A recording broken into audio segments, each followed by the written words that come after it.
Sports Now is live. I'm going to go ahead and hit record. 3, 2, and 1. All right, welcome to College Sports Now. It is the Tuesday edition, Week 3. Surber's in the building. Kahn is across from me. Kyle Schassburger is here as well. I'm on Twitter at Kyle Schass, at SportsCon4, at L_Surberino. Serbs, where you at? Are you in your office? Are you back home? We missed you last week, man. You look like you're coming to us from like an exotic location as we discuss all the fun happenings in college baseball after the second full weekend. I am in my home office. This is not my diploma behind me. This is my wife's. I'm but a lowly tech school graduate. But, no, I'm glad to be with you guys. Sorry I wasn't able to join last week. I myself am getting over a bit of a sinus infection, cold. I think it was a sinus infection. It wasn't COVID. This is getting sick in 2023. You automatically assume, right? Oh, I have COVID again. I took a bunch of tests. Luckily didn't have that. But this has not been fun either. So it's going to be a contest to see whose voice holds up over the next couple days, mine or the venerable Kyle Schassburger. Well, you're seeing our Twitter handles scroll across the bottom of the screen. Kahn, solicit the listeners, the watchers, the onlookers, as normally we're live at 11 o'clock every Tuesday, but coming an hour early, we've got a hard out coming up at 11. I'm hitting the road to go to Greenville for the SEC Women's Basketball Tournament. I'm going to let you guys carry a lot of the load. I'm going to be able to interject, but yes, I'm recovering. My voice certainly, so the sinuses, everything, man. I feel like I've experienced every bit of sickness, including probably COVID already earlier this year. So how are you feeling? I'm okay. I mean, the cold weather always messes with my allergies, too. I think my voice is the strongest of us three, but we've both been calling so many games that our voices are not used to this, right? Like, we're used to being in the studio and doing updates here and there a couple times a week and then doing this podcast for an hour. Our voices are usually fresh and vibrant and ready to go. And now you and I are just in the war of dealing with these college baseball non-conference games. You've done some softball. I've done some softball. Had a basketball game on Sunday. You've got the SEC tournament. I've got the ACC tournament this week. So we're both struggling a little bit, and our boy Surber is certainly chugging right alongside us. Hopefully, once we get through these next couple of weeks, we'll have a second to relax, breathe, and potentially get our voices back to full strength for when we don't need them until May. We're going to talk 3 up, 3 down, give you a schedule preview, the lineup card for the weekend, our dudes, and a hat tip as well. We can start in a number of different places. 12 remaining undefeated teams in college baseball. Tony Vitello, Tennessee, a self-imposed, as it was communicated to us on Friday, suspension. And, my thought was, okay, this is to get Mahi Ahuna eligible because the eligibility issues from the first weekend of college baseball. Sure enough, there was an announcement from Tennessee on Monday stating that Tony Vitello is back with the team and Mahi Ahuna has been reinstated, the Kansas transfer who will be playing middle infield, second base, right? Second base, for the Volunteers. So Wake Forest, is that the new Tennessee power team in 2023? We've got a recap of the Round Rock Classic with LSU took home because of run differential in spite of even losing a game against Iowa over the weekend. Texas A&M struggling. Florida State with a statement being made by the Seminoles in Link Jarrett against TCU. So many places. But Kahn, Serbs, Surber, this is going to be you and I ganging up on Kahn, but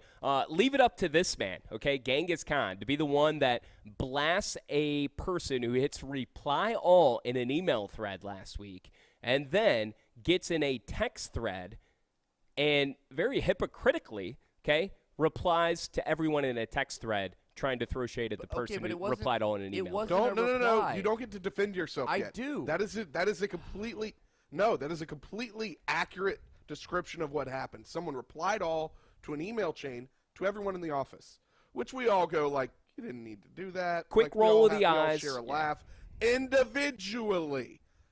Kahn takes it upon himself. The Kahn artist decides to come in to the group text thread for the entire office and say, how about that person replying all, huh? My response immediately, sort of like you, huh? Listen. Unbelievable. Let me just clarify this. You cannot blast somebody for something you're about to do. Okay, but here's the thing.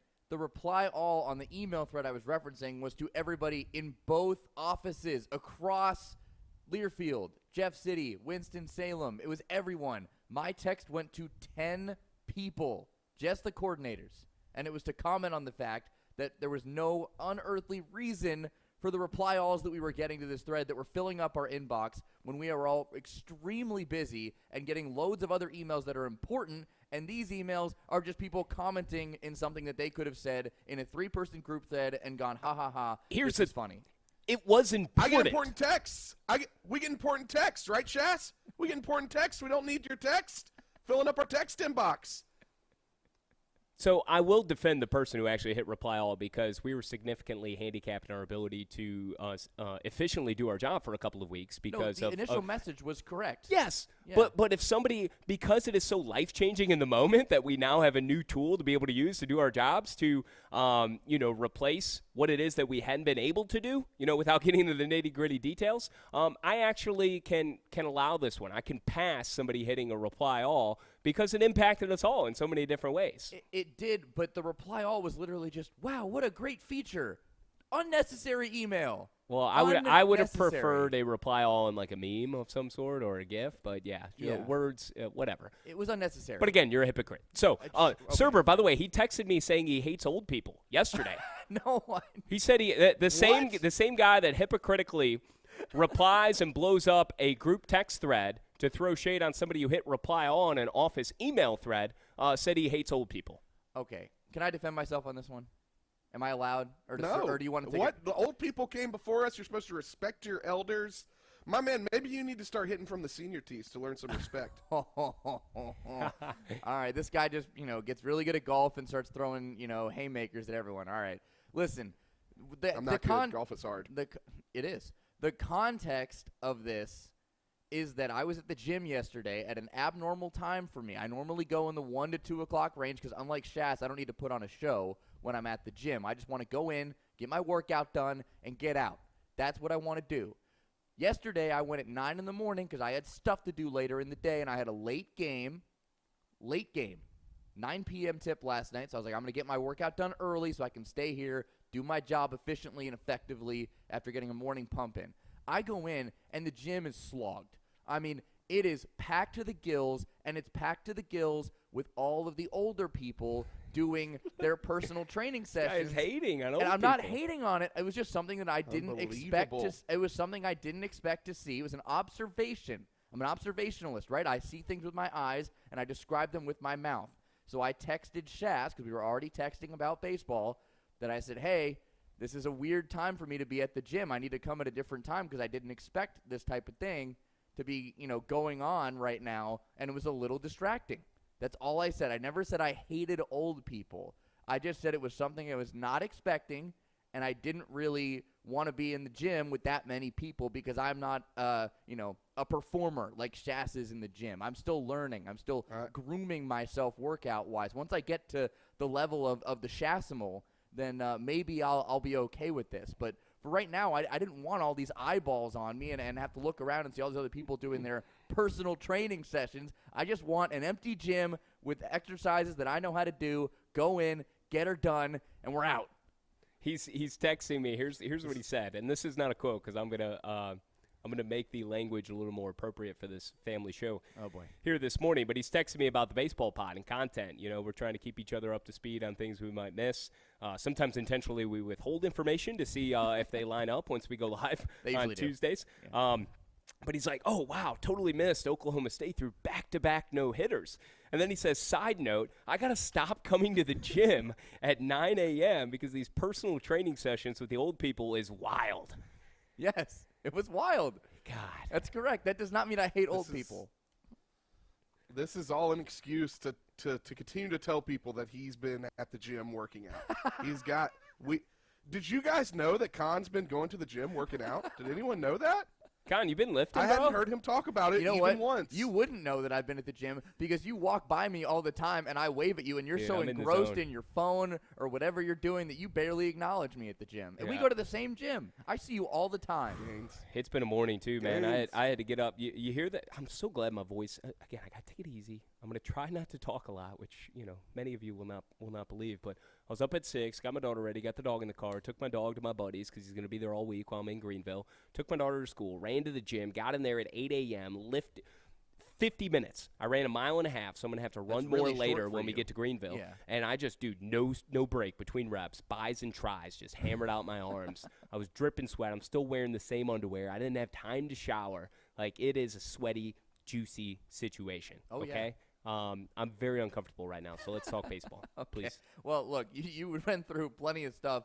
We also need to hit on the East Carolina-North Carolina series because that was the series of the weekend. No question about it. The intensity that was felt in Greenville and Chapel Hill was phenomenal. You mentioned Portland and Texas A&M. Got to hit on that as well. And then Enrique Bradfield, been thrown out 3 times already this year. The 50 stolen base mark, I don't know. Might not be there. And He's been thrown out 3? 3 times. Oh, gosh. Twice against UCLA. So we were talking when it was twice. Yes, now it's 3. Okay. Yeah. So The third time was against UCLA. Yeah, so twice against UCLA, once on Saturday, once on By Sunday. the way, Vanderbilt, they gave that series away in game 2 because they were getting too overly aggressive and overzealous on the base pass. Oh, yeah. And that was in the first inning when Bradfield got thrown out. The pitcher was all over the place. The catcher threw out 2 base runners Yeah, for Darius UCLA. Perry. Yeah. That guy's a stud. Yeah, I got a story on him, by the way, later. Remind me. Actually, not on him, but involves him. And then, actually, we got to bring in Michael Surber on this one. Serbs, UCF disrespecting your boys. I mean, what's going on in Death Valley? Listen, man, I can't get emotional about Clemson baseball in February, but what I can do is get emotional about Clemson football in February. And you do not disrespect the Hill.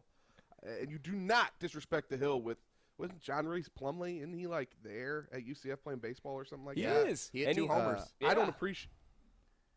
Yeah, working in defense of Swag Kelly after we kicked him off the team for being lousy. I was very disappointed in this, and we will get our revenge when there's a 2014 playoff in college football and UCF can actually make it. It won't happen till then, but when it does, we're going to get that ass. Not only did UCF sweep Clemson and then run down the hill, which is Clemson's tradition, right? The only thing, I didn't see Howard's Rock there, but they ran down the hill. Tradition unlike any other. The most exciting 25 seconds in college football. I didn't see anybody stand out trying to emulate Dabo though with his dead-on sprint. They kind of just all huddled together. It was a slow jog. Like they didn't even lean into it. I don't think they had the idea. I think it was a spur of the moment thing. Yeah, Let's go run down the hill. But not only did they insult Clemson football and Clemson baseball in the process, but they also have more of a quarterback in John Rice Plumlee than even Clemson has, and he's killing it on the diamond. Yeah. No. Excuse me? Are you disrespecting my man Cade Klubnik? Them's are facts. Texas 5A high school sports Gatorade Player of the Year, ACC champion in his first ever start. Cade Klubnik? Get out of my face, man! I ain't got time for that. Great name. Time for that great business. name, by the way. Klubnik, great name. What do you do against Notre Dame? Okay, listen. You put my boy in at the 5-yard. Just wait. I've seen Sam Hartman plenty of times as a Clemson fan. I've seen Sam Hartman. Guess how many times he's beaten my squad? 0. Correct. He's never done it, and he ain't going to do it at Notre Dame this year either. And by the way, y'all got to come to the Valley this time. Remember what happened last time we were in the Valley? Brian Kelly shit his pants when he walked into the stadium. Couldn't believe it was freaking full in the middle of This is a a rainstorm. friendly show. No more. Yeah, it's fine. It's fine. I have a feeling. You remember his face? He was terrified. He should have been. I tried to forget Brian Kelly's face, but then somehow he ended up with another team that I tend to pull for in LSU. So it's unavoidable. It's less red these days, though.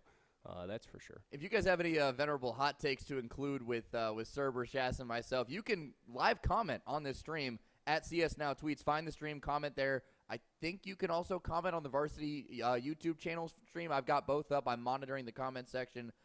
Send some comments. We'll read them on the show. If you have questions, let us know. You can be about anything because we haven't talked about baseball at all, and we are 15 minutes into the show. So, all right, should we talk baseball? What do you want to talk about? You want to talk UNC ECU? I think we should start there. Yeah. They had the middle game postponed. I don't know where they were supposed to play on Saturday. So it was 2 in Greenville, 1 in Chapel Hill. All right. So they came back from a 3-0 deficit in the 8th inning with a 6-run 8th in front of a record crowd as well at LeClaire. 6,003 people. Bonkers. We all know what the Jungle can provide and how it delivers from an atmosphere standpoint. I mean, there was a guy falling over the wall, ready to get lifted up over the wall. I mean, it was as intense as it can get. And then Carolina rallied for 2 more runs and left the game-tying run on base there as ECU closed the door, and they had to rally again on Sunday. Yeah, they had 4 runs in the 7th on Sunday, but I think the biggest thing that stands out to me is how good the ECU bullpen was versus how bad UNC's bullpen was. And it wasn't that they were, like, awful. The numbers weren't gross, but, 6-run 8th is going to hurt you. They just couldn't get the outs. Like, they couldn't put away any hitters. And ECU went from the American Athletic Conference Pitcher of the Year last year in Carter Spivey to a freshman in Zach Root. Didn't matter who they threw on the mound. I mean, they were just humming it in there and getting rid of North Carolina. They came in pressure situations. They locked down very tough hitters because UNC is a formidable team, as are the Pirates. That's the biggest thing that stood out to me, is that ECU can trust anybody in their bullpen right now to go get a big out, and that's going to prove huge dividends come May and June. So ECU has Duke here in the midweek on Tuesday. By the way, my favorite midweek game, I know we'll get to this in the lineup card, but LSU's playing at Texas tonight in Austin. But that's going to be really interesting to see how ECU and Duke in a midweek game from a pitching standpoint, how that shakes out. Duke swept Baylor. Duke swept Baylor, put up a school record for a weekend in runs and hits. I think it was 52 and 37 hits. 52 runs, 37 hits. Jeez. Insane. 52-7, they outscored Baylor over the weekend. I mean, Baylor is bad. I mean, so bad. Coaching change, Mitch Thompson coming from the community college ranks. I mean, it's a total rebuild, and it's a slow burn. But the Blue Devils hitters impressed for sure. It was fun to call that on Sunday. I'll be back on with them against App State next week. App State's one of those 12 remaining unbeatens. Yep, 7-0 in the Sun Belt. Should we give him some love now in case Matt President is listening, so now he can stop or watch? Yeah, Matt President, if you're listening, let's go other Mountaineers.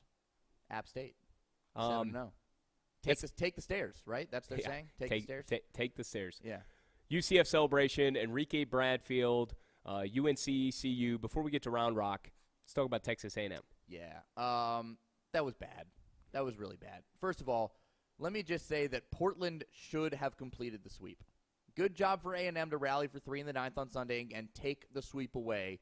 The only reason they scored that winning run is because the catcher dropped the ball. That throw from right was on the money. One hopper, and the catcher didn't hold on to the ball, so A&M was able to bring that run home. That was an awful send by Schloss, but A&M barely staves that off. They also lost in the midweek to unbeaten Lamar, so not a bad loss, but not a good one, and that was a 7-4 loss. They've been outscored 17-1 in their 3 losses this week. That's the most stunning thing about A&M right now, is they're not hitting.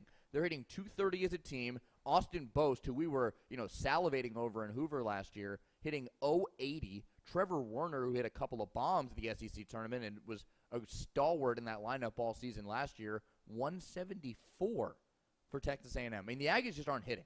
They really aren't. Yeah, Ryan Targach, right? Yeah. 174 and Warner's 154. Yeah, I mean, it's bad numbers. Bad numbers.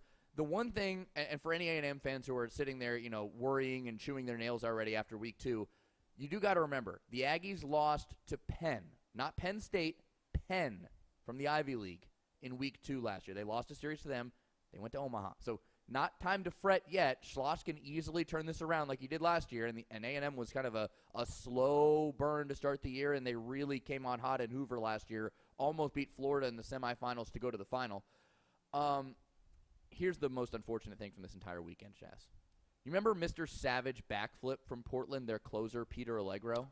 Oh, yeah. He's the one who blew the save on Sunday. Oh, man. Surber, you remember that guy when we talked about him last year, the backflipper from Portland? Yes, he blew the save Sunday with the chance to sweep. He blew the can you imagine a Savage sweep backflip from Peter Allegro in College Station when they complete the sweep over A&M, but he blew it. He only got one out. That's I can't imagine it. It didn't happen. I know, but in my head it looks so beautiful. It would have been the greatest thing I've seen all weekend if he did. And the backflip has that's potential for all Shass team recognition right there. It is. But the fact that you had a chance to sweep Texas A&M in Aggie land, yep, and Mr. Backflipper himself could not complete the dismount against Schlossnagel and company, I think he's forever banished. The door is closed. He might be. There's no way that Peter Allegro I was going to say Allegro.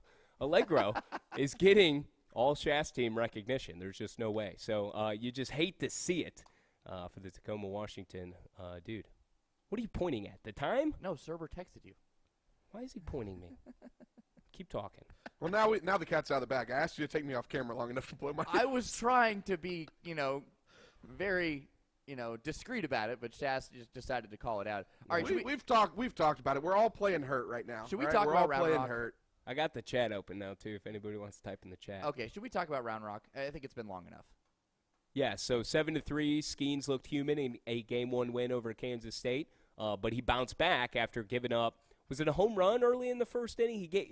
He got into some trouble, but then he looked like the Terminator again. It was the same thing that happened last weekend for Skeens. He started rough and recovered and looked really strong. I mean, maybe he's just one of those guys that the first inning he needs to figure things out, and then he'll be okay. I'm not worried about Paul Skeens. All these tournaments, first of all, when you're facing all these teams from different conferences that you haven't seen before, and you got all these different scouts going on, and you're preparing to face 3 different teams in the same weekend, that's hard. That's really, really hard, okay? Like, it just is. When you get into conference play is when I'm really going to kind of evaluate these pitchers and how they can prepare for a singular team, because it's just so difficult. You've got all this different information coming into your brain, and you're doing it multiple weekends in a row. Like, this coming weekend, we've got, 5 different tournaments, bringing in 4 or more teams that you have to prepare for? And sometimes you don't know who you're playing until the day of, because it depends on the results from the previous day. So it's really, really difficult. I'm not going to shame Paul Skeens right now for starting shaky because, like you said, he came on strong, second straight weekend in a row. He was fine. The team I want to talk about in Round Rock, what? Servers reaction. So you can't see this guy. I just saw the crawl. I saw the crawl. Sorry. Get with us at CS Now Tweets if you're watching live. I Let can't us see know. this. I have the stream Yay up. or nay. Yeah. Let us know. Yeah. What is the question? Do I know that I went to the gym? Yes, I do. The team I want to talk about, though, Kansas State. Dud. Absolute dud. I mean, first of all, TCU and Kansas State, the 2 teams we were talking about as saying Big 12 is them and then everyone else. TCU lost a series to Florida State this weekend. That's a good win for Link Jarrett in his new role at Florida State. Kansas State has lost 4 in a row. They lost to LSU, fair loss. Then they lost to Sam Houston State, not a fair loss. Then they lost to Iowa, also not a fair loss. They've lost 4 in a row after they scored 45 runs in the opening series against Stephen F. Austin. We said, don't take too much away from that because it's Stephen F. Austin, but it's a lot of offense. Guess what? They're back down to earth. Big 12, wide open once again. I'm switching my pick again. The ACC is not the most wide open conference. It is the Big 12. I was right the first time. I should have stuck with my gut. Come on, man. Do better. Brody Brecht, again, stole some headlines, I think, for me. The Iowa pitcher who, after being Big Ten Pitcher of the Week last week, 10 strikeouts in the 15 hitters that he had saw. I got his game log up here. He had a big strikeout game again against LSU in the 12-4 win. However, he walked quite a few guys. He had walked 8 guys, struck out 6 after back-to-back 10 strikeout performances against Quinnipiac. He struck out 6 LSU hitters, but walked 8, allowed only 1 hit and 3 1/3. But here's the thing. He got a freebie. As he was walking off, as he exited the game, he got ejected. What? Because he said something to the umpires under his breath, but he was already getting removed from the game. Sirs, what's your take on that? If you're getting removed from the game as a pitcher, you can't – what does an ejection do at that point? Say whatever the hell you want.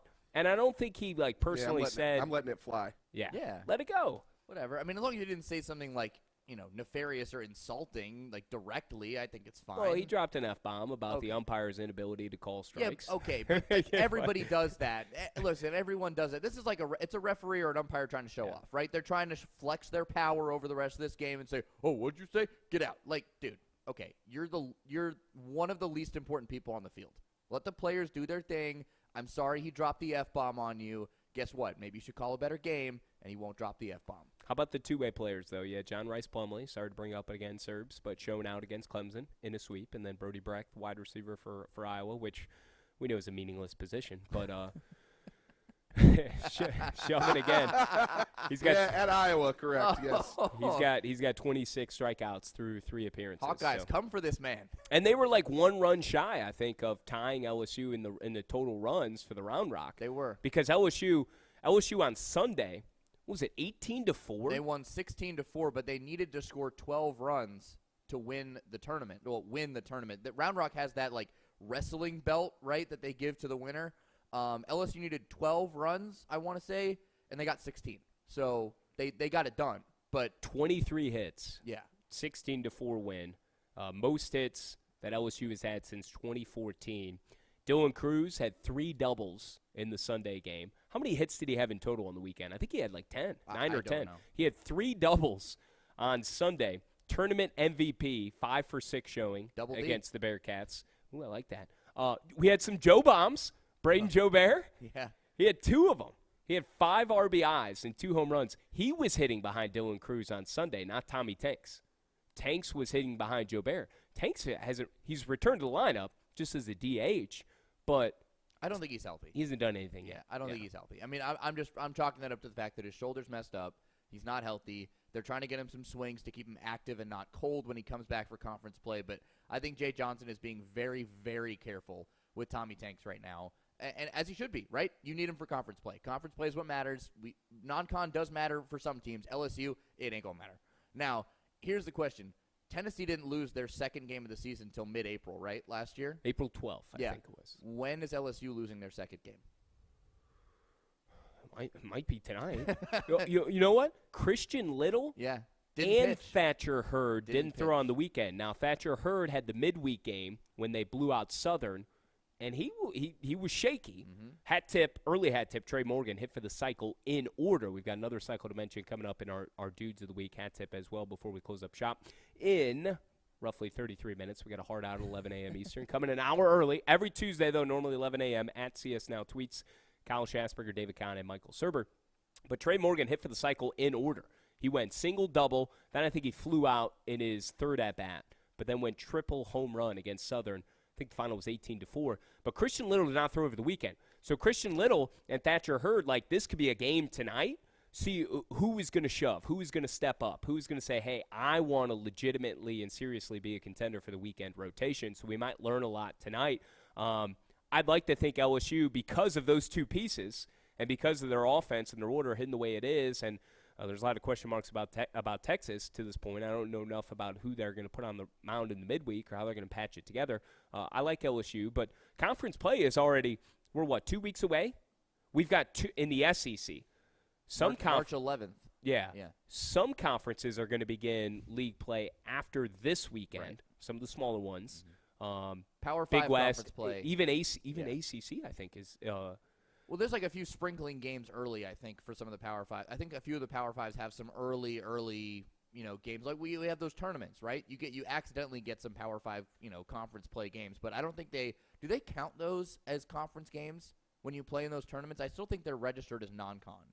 You know what I'm tired of when I Google search baseball schedules? The 2022 schedule is always still why? the top link. Google, do it's better. always the top Do link. better. Like, what are we doing? Yeah, No, ridiculous. like Wake Forest, for example. What did Wake move up to? Number 2.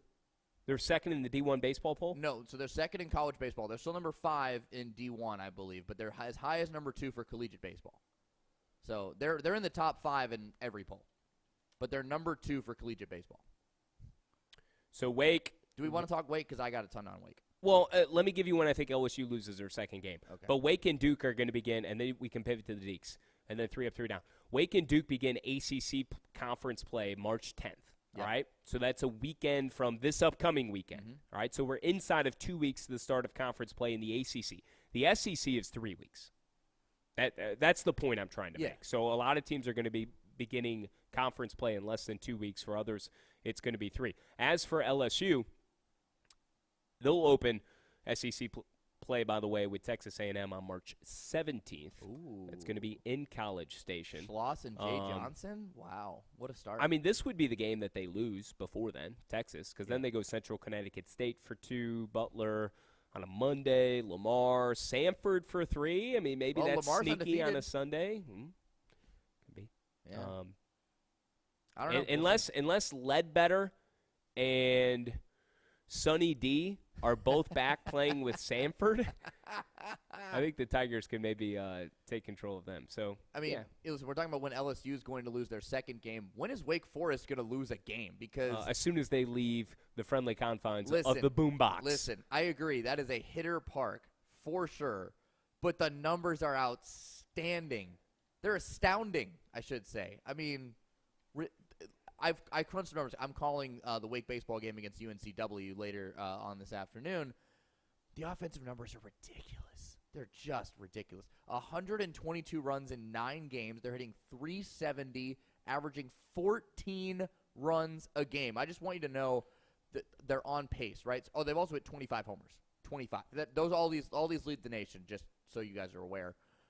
They lead the ACC in homers, second in the nation, 25 homers, I should mention. They're on pace to hit 156 home runs in the regular season. The regular season. Tennessee hit 158 in 66 games. That's 10 more games that Wake would have at their disposal to break 2 homers if they stay on this stretch. They've also are on pace to score 759 runs. The record in the NCAA is 858, but Wichita State did that in 87 games. Wow. And they averaged only 12 runs per game. Wake's averaging 14. Yes, I get it. The couch is small. I understand. It's a launching pad.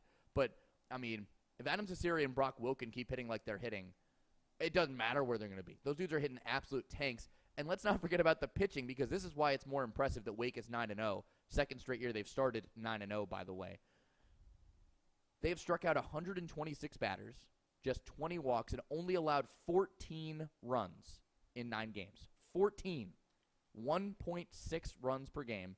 Batters are hitting 156 against the Deeks pitching staff.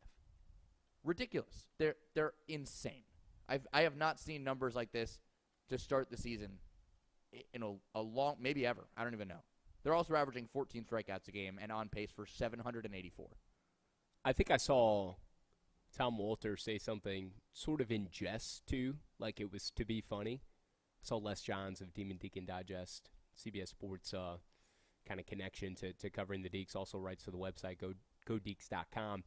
He said that Walter said, I think this was after the 6-0 game, because they had one 6-0 game, and it was not the amount of offense that we have been accustomed to seeing from Wake Forest in the first 2 weeks. He said, yeah, our bats just, aren't there. We're just not swinging it well right now. We're just having trouble, and it's like, come on, dude. Like, you can't score 15, 20 runs every single game. They can. Their offense is ridiculous. Yeah, when they're playing at the couch. They have 2 guys in their lineup that are hitting under 290 right now. 2. Nuts. This team is for real. I get it. The numbers are probably a little inflated from playing at the couch, and they've played nobody. Like, let's not be shy about it. They've played no one. The best team they've played is Illinois, and they beat them twice. But regardless, the numbers are gargantuan. You can't overlook these. They played Mount St. Mary's twice over the weekend. Did you give this number already? No. Was I listening? The combined score against Mount St. Mary's was 33-3. Yeah. They're bad teams. I get it. But they beat up on Illinois the weekend prior, right. And Illinois just went to Southern Miss and took 2 out of 3. Can we use this as our pivot for 3 up and 3 down? I was going the same way. Okay, Cesare, you said had 6 home runs. My guy, Jack Caglione, since he became all Schass, he's hit 6 home runs. How about that? Yeah. Let's go ahead and salivate some more for my dude from Gainesville, Jack Caglione, who didn't throw it the way we saw him in opening weekend in his Sunday start, but the dude hit 3 home runs on Sunday alone. And then in the midweek, the day that we inducted him into first-team All-Schass, the forever All-Schass team, he hit a home run in the midweek. He also hit one on Friday. And he hit one on Friday. The only game he didn't hit a home run in was Saturday. He had 5 home runs since you've inducted him. 6. No, all 6 of them came since, because Tuesday midweek. Oh, you're right. Yeah. All 6 of his home runs. The dude is tied for the lead in the country, tied for 3. Okay, right? 3 players each with 6. More on that third coming up later. There's 4. Oh, there's 4? Yeah, Wilken and Cesare for Wake each have 6. Oh, gosh. Okay. My God. But Caglione, who didn't pitch at all, just played. He was a DH last year. Did he played a little bit? Did he play any first? I'm trying to think back to Hoover. I want to say he pinch like defensively played first a couple he of times. He might have played first maybe, a few but times. He was the top first baseman It wasn't coming anything out to of write home about. He mainly was just a mashing Yeah, machine. just because he picked up a bat and took BP one day with Soley. This was like 2 months into the season when he had already undergone Tommy John. Didn't throw a game at all last year during his freshman season. 4th-rated lefty in the country. Now he's throwing. You can't keep his bat out of the lineup, and the dude is just raking. 6 home runs for Caglione. I love it. You love to see it. My boy is delivering. Rocco Pepe is going to be in North Carolina this weekend too. Long Beach State. No, you're going to be gone. Yeah. No, I'll be in Greenville. Maybe I can go from Greenville to Greenville. I'll be in Greenville, South Carolina. Rocco Pepe will be in Greenville, North Carolina. I mean, when stars align, they certainly do align. Juicy Juice, Schass, and Cags. Get jacked. # jacked. This guy. By the way, we should mention Florida swept Cincinnati. Sweep that under the rug with the whole Jack Caglione, craziness that everyone has in their head. Gators are 7-1 now. They scored 13 runs in each game against Cincinnati. Surber, can you look up Jack Caglione and tell me, just Google Caglione, Caglione. No, it's None. None. Yeah. Jack Caglione, Florida Gators, and tell me he is not the most handsome man that you have seen in your entire life. Among them. While he's doing that, Gators have 7 players Very hitting above attractive. 315. Thank you. Yeah. Thank you. Gators have 7 players in their starting lineup hitting 315 or better. Cade Kurland, They were 542. And they turned it on late 542. last year. Like, they were not a good hitting team last year. Yes, but look, nothing matters in the regular season for Florida because until they host another regional and win the regional, it don't matter. That's true. It don't matter. They've gone back-to-back years where they have hosted in Gainesville and not advanced. Come on, Florida. Put it together. I mean, this is the team. Although, look, can we say, we talked about the pitching, Brandon Sproat, Hurston Waldrop. Sproat's been, his first couple starts have not been great. Waldrop's been fine. But Sproat, I don't know. ERA above 5, it's a little high. A little high for Mr. Brandon right there. Yeah. So we'll see. Oh, when I saw that Cags hit the 6 home runs, though, my reaction to you in a DM, I slid up in there. You did. Dude, Cags hit 6 bombs since his induction into the All Schass Forever Dude Squad. 3 today alone. Fire emoji, 2 heart eye emojis. I do enjoy the heart eye emojis. Yeah. You send those quite a bit. It's among my favorite. Yeah. It was a very, very. I think that was a late night DM too. That was a. Serbs, what's your favorite emoji? Ooh. Poop.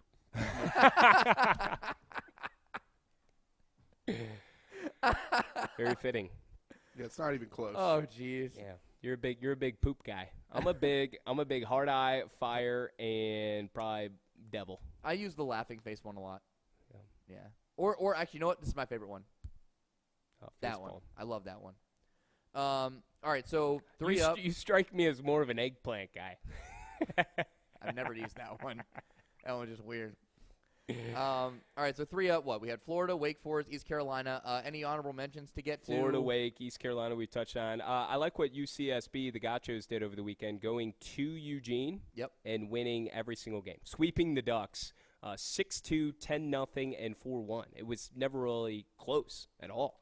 The Gauchos went there and made a statement. 20-3 in the series. They'll have I got their schedule up now. They'll have Xavier this weekend, Pepperdine in the midweek, then Seton Hall. So Big West opener isn't until Friday the 17th against Cal Bakersfield. Yeah, a couple other ones that we should mention. West Virginia. They struggled against Georgia Southern to begin the season because their bullpen blew the first 2 games of the series. They could very easily be 6-1 right now. But they lost the first 2 games because their bullpen blew early leads that they had. They won the final game. Then they go to College Park, beat number 13 Maryland in College Park. Big win for them. And then they go to face another regional team in Arizona, take 2 of 3 from the Wildcats. Schass, Maisie Ball is alive and well for the 2023 West Virginia Mountaineers. They've stolen home twice this season.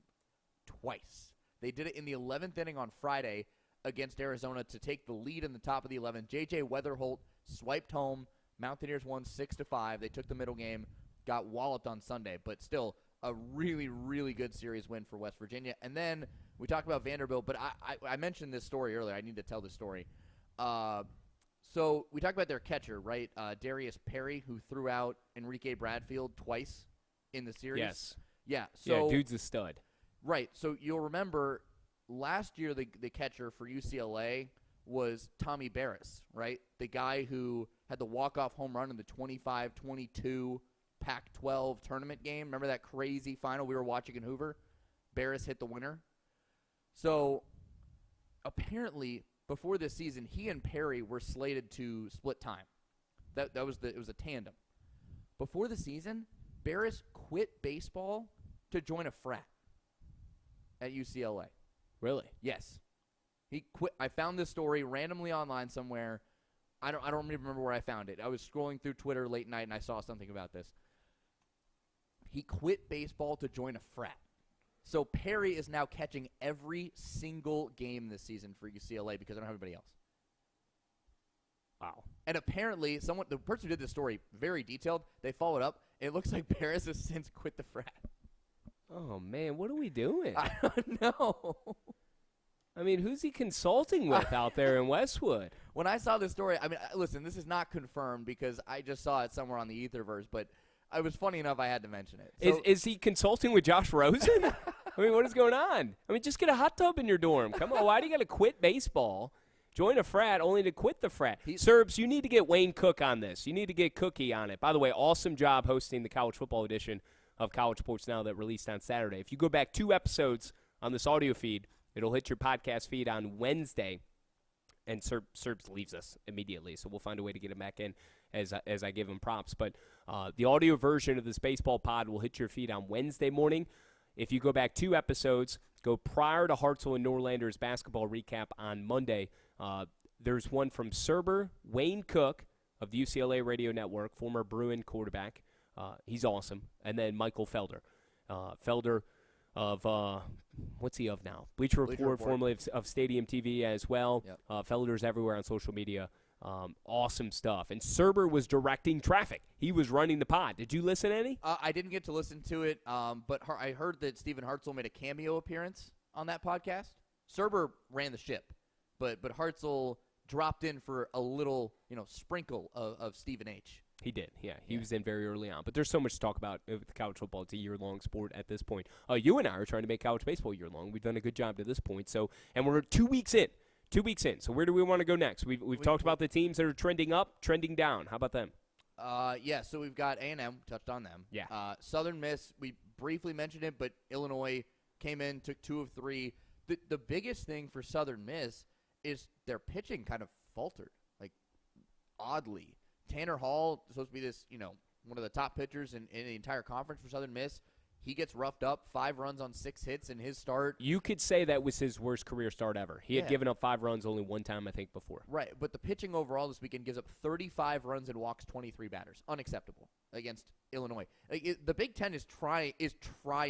They are just using every ounce of energy they have to show out this year and be a part of the college baseball conversation. And I give them props for it because they've been irrelevant besides Michigan, going to that 2019 College World Series and almost beating Tim Corbin and Vanderbilt in Omaha. But they've been irrelevant, right? So hat tip to the Big Ten for trying to be a part of the college baseball picture. Will it stay up? I don't know, but we'll see. And the other one, we don't need to bring Serbs down anymore. Is he back on yet? But Clemson. No, I'm waiting for him to hop back in. Okay, well, it's Clemson. They got swept by UCF. Knights hit 9 homers over the weekend. And, it's just a rough weekend in South Carolina. And then you get embarrassed because UCF takes your tradition and does it over you. You know what would go a long way, though, in putting a sweep at the hands of UCF behind you? You've got your in-state rival coming up this weekend. Might be – oh, look at that guy running. Man, I'm jelly. He's got his shirt popped off. He's sprinting down the middle of the road. Can he be on the All-Shass team? Dude, he's worthy. He's got the physique, man. I got to go out there and show him up. Clemson and South Carolina this weekend. I'm thinking about my your surefire lock. My surefire Schass lock. I'm gonna save it. I don't think I'm gonna go to Columbia.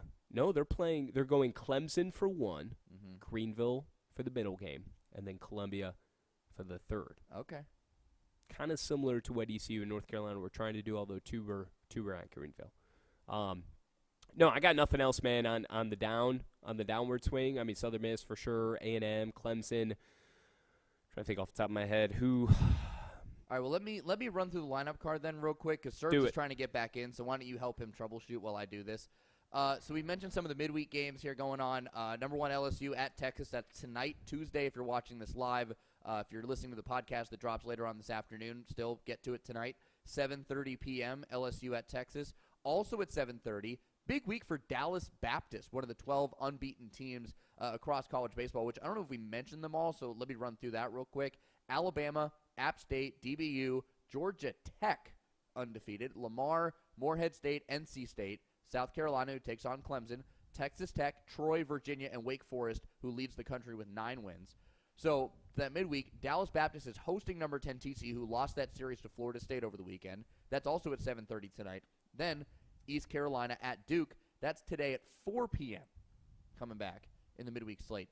The weekend slate, this is the weekend full of tournaments. There are 5 major tournaments going on this weekend that I felt were worthy of mentioning. If there are more, sorry I missed them, but there's too many. The Cambria College Classic in Minneapolis, the first one I saw, includes 3 ranked teams, Ole Miss, Vandy, and Maryland. You've got Minnesota, Nebraska, and Hawaii joining them. The Shriner Children's Classic, College Classic in Houston. You got A&M, TCU, Louisville, Michigan, Texas Tech, and Rice. Great group of teams. Maybe not including Rice, but okay. Frisco College Baseball Classic, also in Texas. Oklahoma, Cal, Mississippi State, Ohio State. The LeClaire Classic, which is hosted by ECU. They have Indiana, Long Beach State, and Georgetown. That's kind of a downer bit of a series, but still worth mentioning with ECU being as good as they've been. Juicy Juice, Rocco Pepe. Yeah. Right, yeah, you're excited for your Long Beach Dirtbag to come on in. And the Southern California College Baseball Classic, that is a mouthful, in L.A., UCLA, Tulane, USC, and Sacramento State. Now, the big intrigue here is Tulane taking on their former head coach in Travis Jewett, who now is an assistant coach with the Trojans of USC. So they're going to play this weekend. And Travis Jewett's former hitting coach, Jay Ullman, is now the head coach at Tulane University. Wave have started horribly this year. I was listening to your boy in the end of the game Friday night, driving back from Campbell after calling some softball. Yeah. And 14 innings by yourself, by the way. Bravo. That's hard. Yeah, voice just shut off right after. Spent all Saturday recouping, was able to put my best foot forward for the Duke and Baylor game on Sunday. But Corey, listening to Corey, you can tell how miserable that spot was for Tulane, who coughed up. What was it? What were they ahead on St. John's? It was like 2 or 3 runs. They had a review. It was bad. Yeah, it's been a forgettable start for the Green Wave for sure. Looking at some of these tournaments, I mean, I don't know about you. Where are we at in the dock? You want to go? You're right. It's tournament weekend. Yeah. I mean, it's tournament galore. There are some great games that are on the docket this weekend and some phenomenal midweek games as well, which you touched on. My favorite being LSU at Texas. That is a 7:30 Eastern start. I'm going to give you my surefire lock of the weekend. Are you ready for this? Write it down? You put it on the board? He's got to put it on the board. We're trying to use props here, folks, because we have video. You can see our faces. I'm trying to incorporate additional pieces that we can add to the show, and Shass just completely forgot about my pre-show. I didn't forget about the board. Suggestion. All right. He hasn't written it yet. All right. So here we go. What do we got? Here's the logic. Okay, I'm going to watch the stream as you unveil this. Find the schedule here. Mississippi State dropped game 1 against Arizona State. 13-4. Panic continuing to settle in Stark Vegas. I love the setup. Chris Lemonis losing his team again. The World Series National Championship hangover. Is it going to last not 1 but 2 seasons? Not so fast. They win the final 2 games of the series against the Sun Devils, 5-1 and 16-3. They got Southern Miss on Tuesday in the midweek. Phenomenal game. That'll be played in Pearl. I don't know if they're going to win that one. I'm not going to go as far to say as they're going to have an undefeated week, but I will tell you that Mississippi State is going to go to Frisco, and they are going to go 3-0. Oh. They aren't losing a game this weekend in Frisco, Texas. That's right. Mississippi State weekend sweep. So that's against Oklahoma, Cal, and Ohio State. They're winning all 3. Can we see that? There it is. So we had Tennessee loses. Yep. That's hit. ECU sweeps UNC. They only played 2 of the 3 games, but Pirates won them both in comeback fashion. You know what? They'll win the third when they play it again. Yeah. I'll have to make sure all this fits for next week, right, when we add to it. But in the moment, huge. This is your handwriting. This is my handwriting. Hey, I like things big, okay? Mississippi. What do you think, Surber? Mississippi State weekend sweep in Frisco. They go 3-0 in Frisco. How you like that? And that would get the Bulldogs, even if they lose against Southern Miss, where we at? That would get them to 8-4. Things are trending. The train is starting to find its way on the appropriate track that's going to get them to the proper station. And that being Hoover. Serbs take it. Who doesn't like big things? Come on. I also like things that are big. I'm so sweaty right now. I'm so glad we incorporated the board. That was phenomenal. Okay, great log. You're 2-0. You're 2-0. As we get to our dudes of the week, it's time to name a new member of the All Shass team because you're 2-0 in that category as well. Rocco Pepe presumably is going to come to LeClaire, Greenville this week in the LeClaire Classic, and put on the show of all shows. He's going to be the greatest showman, if you will. Who you got? I mean, who's going to dominate now this next week? It is slugger Jake Tyser. Oh, Old Dominion. I'm going to Old Dominion. Give me the Monarch. He is a 6'7", 245-pound junior that absolutely obliterates the baseball for a living. He's got 6 home runs. He's tied for the national lead with 3 others, so he tied for 4th, or 4 guys, all with 6 bombs, including 2 from Wake Forest. I think I'm going to stick my nose up and just keep Wake Forest at arm's length. Are they your Virginia Tech this year? I think they are. Yeah. Okay. I think I'm going to poo-poo. Evan Hughes will be thrilled that you're no longer hating on the Hokies. I'm going to Surber poo-poo emoji Wake Forest from here on out, okay? But give me – and it's because too many of them are hitting home runs. I mean, which one do you pick, you know?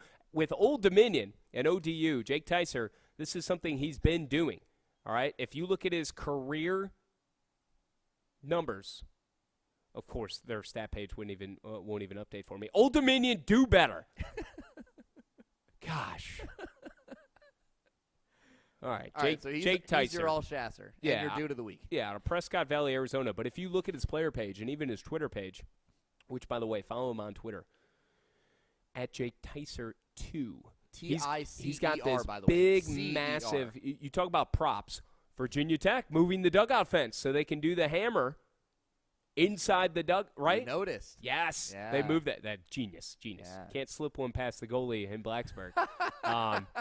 Jake Tyser is wearing this thick chain in his profile photo, and if you search Tyser and look at his player page on the Old Dominion official website, you'll see that chain has like a vanity license plate, like a souvenir license plate attached to it that says, if you can't run with the big dogs, trying to zoom in here, see a little bit more, stay on the porch. You know what would go well with that chain and the plate? Yeah. Your Pit Vipers. Ooh, they would. That would be a look. My favorite part about the 6'7", 245-pound Jake Tyser, though, is that he's got quite the ensemble of facial hair and doesn't give the slightest damn about how well groomed it looks. He lets that thing just flow and explode and just fray out in every which direction. It's scruffy. It's sloppy. I don't think he knows what trimming is or grooming. That's a hairy man. Did they teach you how to do that in Suffolk County, Virginia? Right? That's where they are, Norfolk, Virginia? Norfolk, yeah. Probably not. Yeah, okay, well, there you go. Yeah. There's your answer. So, but he's from Arizona. Come on. So? And I looked at his recruiting. He didn't have a speckle of hair. Exactly. Not even peach he didn't fuzz. grow it until he went to college. No. That's what I'm saying. He went Dude, to Norfolk and he got corrupted. He's been corrupt. He's a big boy. He's a corrupt monarch. Corrupt monarch right there. He was hitting 471 with 5 dongs even before the series began this past weekend against Fordham. 6'7", 245.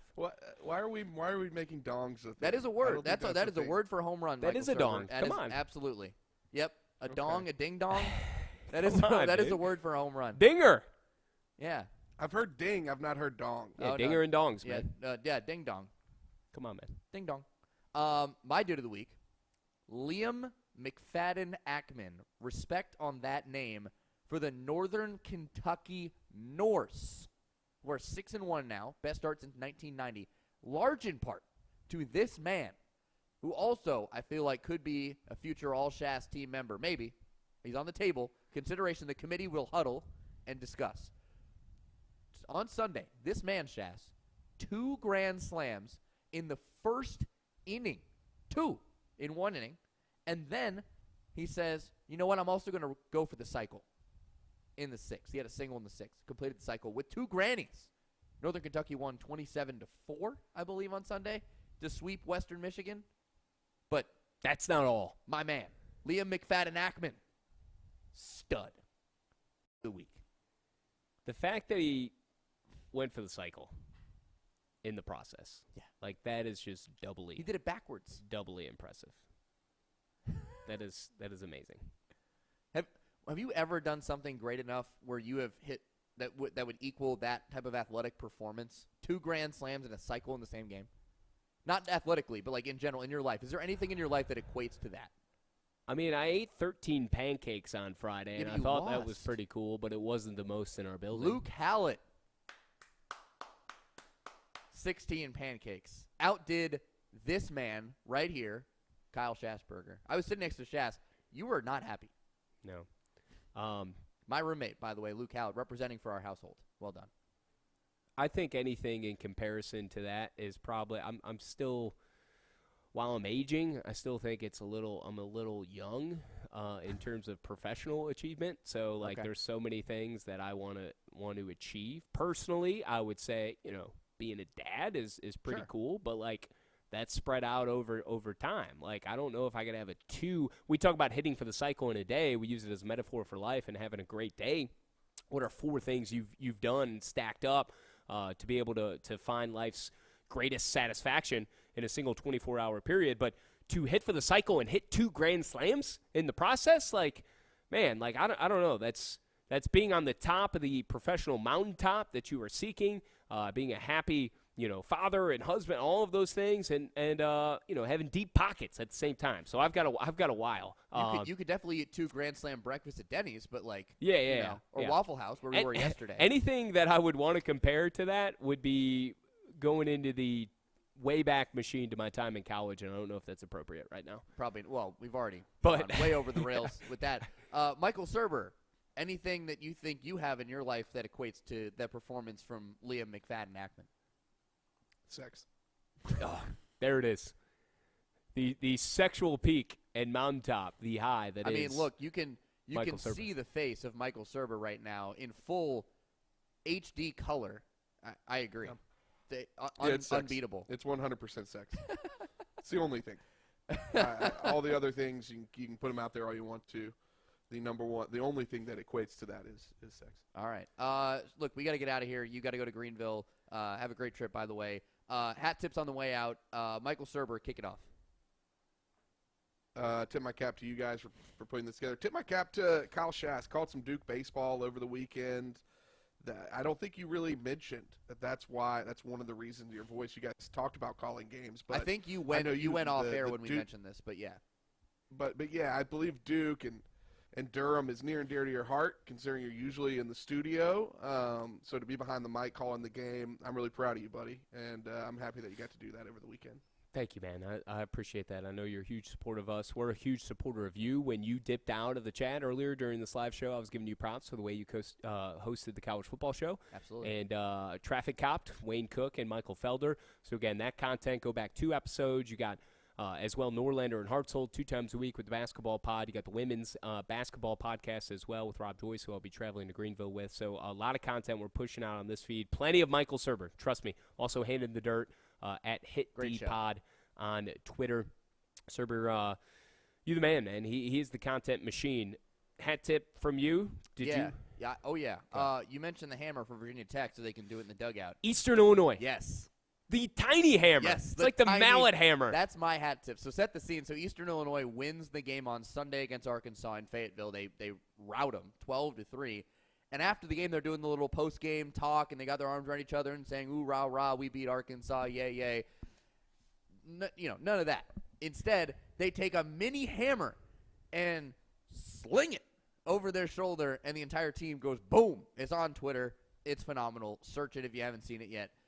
I love the ingenuity to bring in the mini hammer as a part of the celebration. That's my hat tip to Eastern Illinois for keeping the hammer alive and showing the NCAA that it will never die. The hammer lives forever.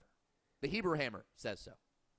Take it from the Hebrew hammer when it comes to hammers, folks. David Kahn is your hammers. guy. I failed to mention Florida and Cags when he had the 3 homers on Sunday. Those 3 were of 8 that Florida hit in that game, in the clinching sweep, most in a game for them ever.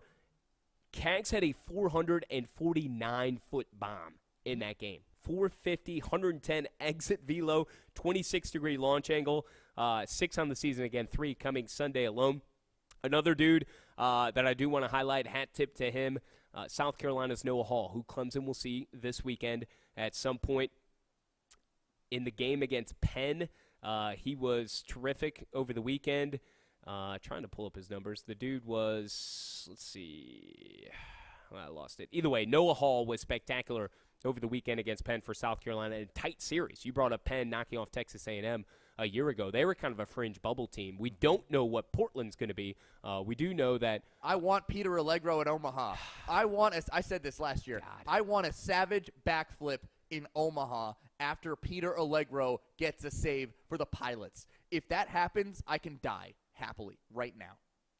I joking, but that will be my peak of the college baseball season if Peter Allegro does a savage backflip at Charles Schwab Field. Just make it happen. Yes. Right. On Saturday for Hall, it was 12 strikeouts in 8 innings, 98 pitches, and he had allowed 3 hits. So Noah Hall, pretty good Saturday pitcher for South Carolina for sure. I'm just emptying the notebook real quick. I know there was one more thing I wanted to get to. My main hat tip was the ballpark attractions at ballparks, at baseball fields in general. Drew Bianco diving over the center field wall. This was the Corpus Christi minor league field. Bianco now playing at Houston. Yep. He was playing center field, dove, robbed a home run, flew over the fence, kids climbing up the playground equipment and everything. As somebody with a 7-year-old himself, loved the carousel in center field out at Truist Stadium, whatever the hell, Truist Ballpark, the home of the Winston-Salem Dash. Truist, whatever it is. It's amazing. So you got to love ballpark entertainment. And minor league baseball will be here within the month. 5-6 weeks, right? April. We'll be able to start going to Dash games. April, yes. Yeah. We can go to Dash Incredible. games again. That'll be fun. Ballpark attractions are phenomenal. You know, I've seen everything in my 5 years in the minor leagues going around, and I've been. You know what my favorite is? There's a lazy river at Dr. Pepper Ballpark in Frisco, Texas, the home of the Frisco Rough Riders. There's a lazy river, and on Thursdays they do a Thirsty Thursday special where it's adults only in the lazy river, and they serve you drinks on the lazy river. Oh, that's awesome. Frisco Rough Riders, hat tip, one of the top organizations in minor league baseball, by the way. Serbs, Kahn, we have more time next week. Let's talk Full Swing. Serbs, I know you gave a great download with Wayne and Felder. I loved it. I'm only 4 or 5 episodes in at this point, but it's incredible. I will on binge Netflix. before Tuesday. It's on my queue. Homework for you all watching right now or listening. Full Swing, PGA Tour documentary, which it's incredible that it lined up with Live Golf, basically infiltrating the PGA Tour. Some tremendous personal stories. We'll talk about that. Also, Outer Banks Season 3, which I think far overcomes what Season 2 was so far. Okay, so I need to watch both of those by next Tuesday. All right, well, let's get the hell out of here. Yeah, go to Greenville. All right, at SportsCom4, at L_Surberino. I'm at Kyle Schass. Again, Tuesday, 11 a.m. Eastern. We'll be back with you next week. And for all you audio nerds, this will hit your feed Wednesday morning. Thanks. Bye.